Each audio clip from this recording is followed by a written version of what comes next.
Hello everyone, I'm Teacher Michelle and welcome to another episode of Unang Math. In this episode, we will be solving problems involving the decimal representation of fractions.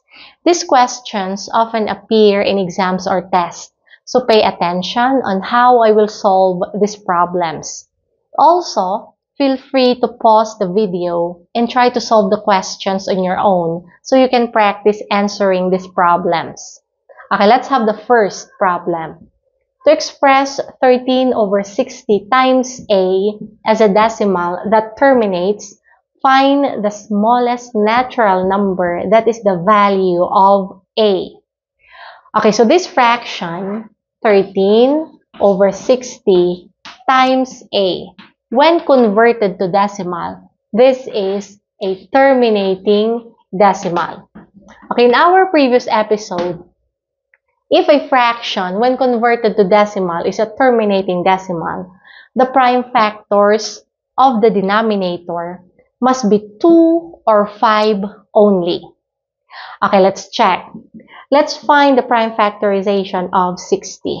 So 60 divided by 2 is 30, divided by 2 is 15, divided by 3 is 5. So prime factorization is, we have 2 squared times 3 times 5.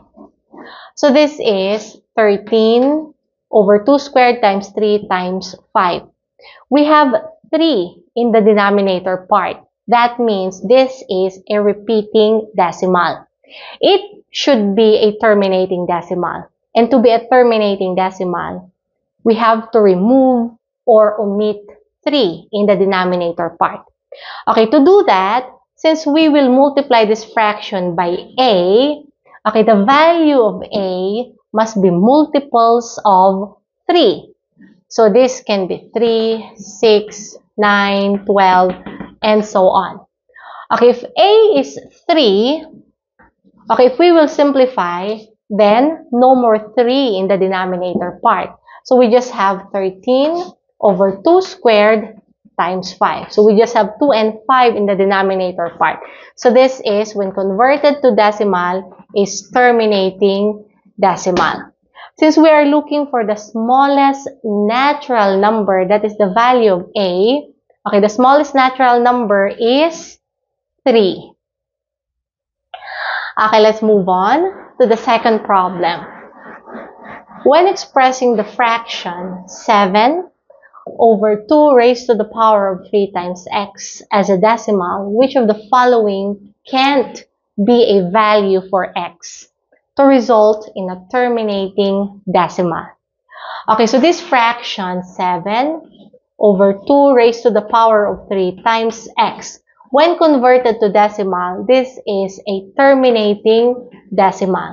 Okay, again, it means the prime factors of the denominator must be 2 or 5 only. Okay, so this problem is asking which of the following can't be a value for x. So if x is 5, then we just have 2 and 5 in the denominator part. So this is a terminating decimal. Okay, what about if x is 7? So if x is 7, okay, if we will simplify, then this is 1 over 2 raised to the power of 3. So we still have 2 in the denominator part. So this is also a terminating decimal. Okay, how about if x is 10? So if x is 10, 10 is 2 times 5. So we have 2 and 5 in the denominator part. So this is also a terminating decimal.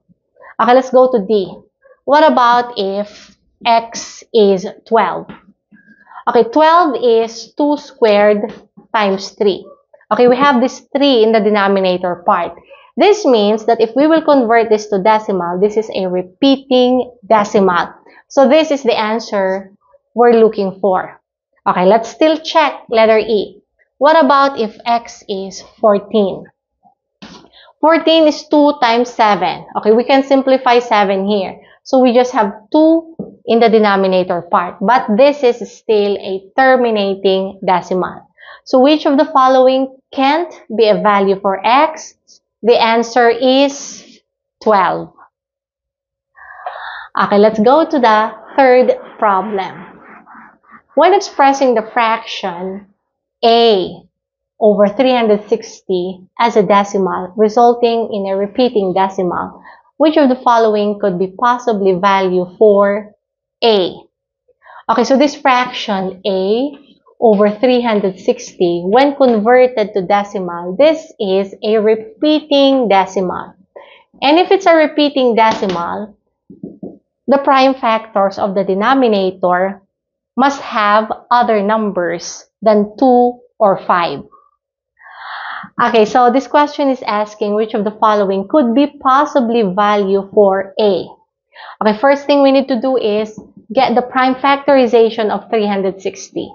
Okay, 360 divided by 2, this is 180, and then divided by 2, 90, divided by 2, 45, 45 divided by 5, it's 9, and then 9 divided by 3, it's 3. Okay, so the prime factorization of 360 is 2 raised to the power of 3 times 3 squared times 5. Okay, let's check the first option. What if a is equal to 18? Okay, 18 is 2 times 9. So this is 2 times 3 raised to the power of 2. Okay, so if we will simplify, then we just have 2 and 5 in the, we will simplify, so 2 and 5 only in the denominator part. So this is a terminating decimal. Okay, what about for B, 21? If A is 21, okay, 21 is 3 times 7.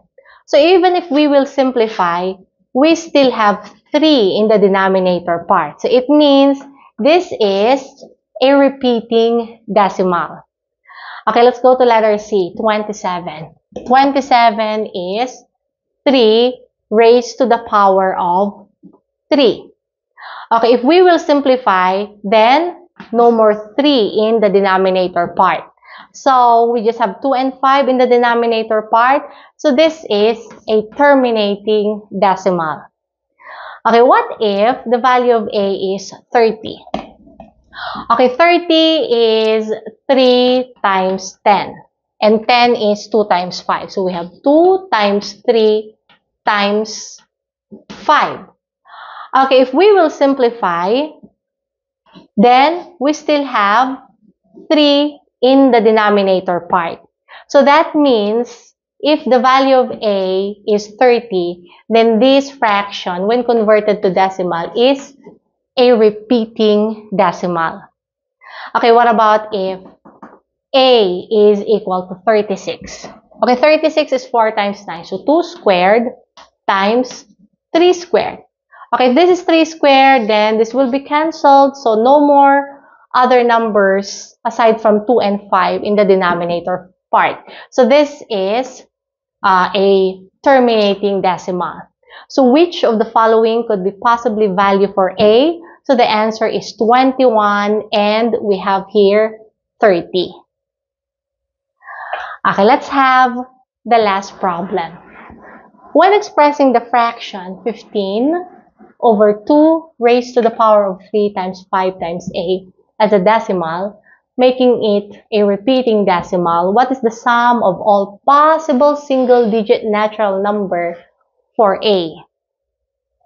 Okay, so this fraction 15 over 2 raised to the power of 3 times 5 times A, when converted to decimal, this is repeating decimal. So it means there should be other numbers aside from 2 and 5 in the denominator part.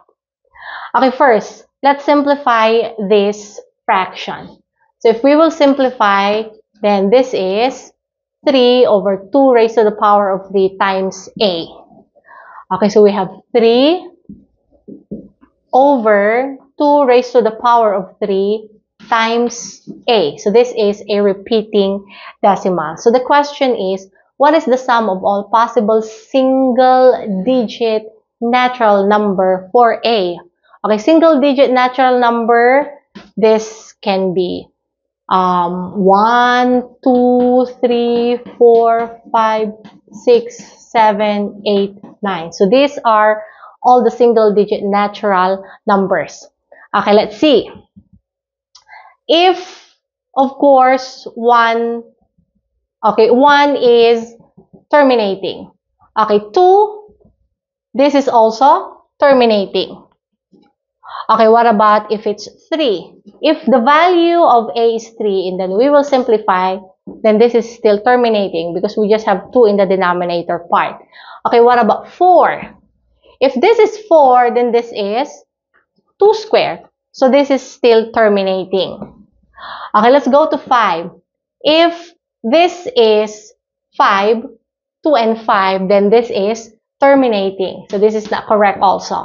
Okay, what about if 6? 6 is 2 times 3. And then if we will simplify, then we just have 2 in the denominator part. So this is also terminating. Okay, now, if it's 7, then this now is repeating. Okay, so 7 is correct. Okay, what about if 8? 8 is 2 raised to the power of 3. So 2 in the denominator part. So this is terminating. Okay, what about if 9? 9 is 3 raised to the power of 2. So even if we will simplify, we still have 3 in the denominator part. So this is repeating. So the question is, sum of all the possible single-digit natural number. So 7 plus 9. So this is equal to 16.